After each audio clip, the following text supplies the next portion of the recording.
নমস্কাৰ সকলোকে মোৰ ইউটিউব চেনেললৈ স্বাগতম জনাইছোঁ।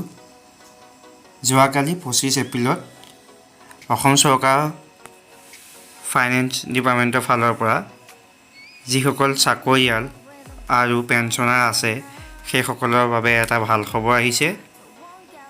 যিটো আমাৰ প্ৰতি বছৰে আমাক দিয়ে সেই 3%কৈ বঢ়াই দিয়া আমাৰ 31%ৰ পৰা 3% বঢ়াই দিছে, 34% হৈছে।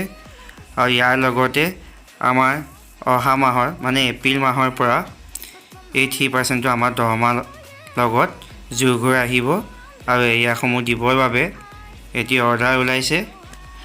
আপোনালোকে অৰ্ডাৰটো মন কৰিলে নিজে স্পষ্টকৈ ধৰিব পাৰিব যে অহা মাহৰ লগত আমাৰ ডিএটো যোগ হ'ব। ধন্যবাদ। সকলোৱে মোৰ ভিডিঅ'বোৰ চাই ভাল পালে লাইক আৰু শ্বেয়াৰ কৰি দিব।